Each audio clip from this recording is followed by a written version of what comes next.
বিজেপির প্রতিবাদ সভা থেকে ফের তৃণমূলকে তীব্র আক্রমণ বিরোধী দলনেতা শুভেন্দু অধিকারী। পশ্চিমবঙ্গ থেকে তৃণমূলকে উৎখাত করার ডাক দিলেন তিনি। শুভেন্দুর দাবি, বিহারে একসময় জঙ্গল রাজ ছিল, অশ্বমেধের ঘোড়া নরেন্দ্র মোদী এবং বিজেপি সেই জঙ্গল রাজ খতম করছেন। বারুইপুরে তার উপর যেমন হামলা হয়েছে, তেমনি দিল্লিতেও শাসক দলের সাংসদরা রয়েছেন বলে এদিন তৃণমূলকে স্মরণ করিয়ে দেন শুভেন্দু। এর আগে বারুইপুরে শুভেন্দুর কর্মসূচি নিয়ে ঝামেলা হয়েছিল, সেখানে তার উপর হামলা হয়েছিল বলে অভিযোগ করেছিলেন শুভেন্দু।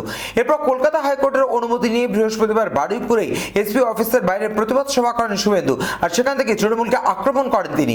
সেখানে শুভেন্দু বলেন, এই জেলায় গণতন্ত্র বলে কিছু নেই, আমাদের করের টাকায় বেতন নেওয়া পুলিশের জন্য দায়। পুলিশ কতগুলো চোর আইপিএস অফিসার মিলে মমতা বন্দ্যোপাধ্যায় এবং ভাইপোর ইশারায় জেলাকে কার্যত যৌতুকগৃহে পরিণত হয়েছে। ভোট পরবর্তী হিংসায় বিজেপি কর্মীদের খুন করা হয়েছে বলে এদিন অভিযোগ করেন শুভেন্দু। সেই সঙ্গে জেলায় হিন্দুদের ভোট দিতে দেওয়া হয়নি বলে অভিযোগ করেন তিনি। এদিন তিনি আর কি বললেন তুলে ধরবো আপনাদের সামনে। আমাকে ডিজি র্যাঙ্কের আইপিএসরা বলছে 2:30টার সময় ওই দিন, যখন আমি কামালগাজী ক্রাস করছি, বলছে স্যার কিছু করতে পারবো না, ভাইপোর নির্দেশ আছে পলাশ ঢালির উপরে, কিছু একটা করতেই হবে। আজকে আপনাকে কোনো হেল্প করতে পারলাম না, হেল্প আমার লাগবে না, ফিরে আমি আসবো না, আমার কর্মীদের আমি মার খেতে দেব না, আমি দুটোর উপর দিয়ে যাব।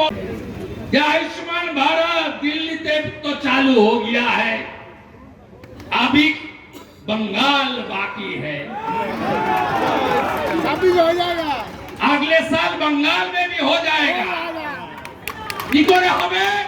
আরে আমি তো পেরেছি, ভবানীপুর থেকে লেংড়ে লেংড়ে ওপারে গেছিল নদী পেরিয়ে, শুভেন্দুকে হারাবো গদ্দার। আরে পৃথিবীর সবচেয়ে বড় গদ্দারের নাম হলো মমতা ব্যানার্জি।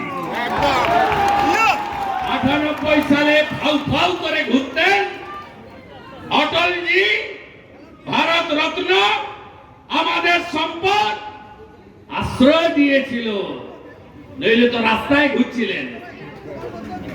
অটলজির সঙ্গে বেইমানি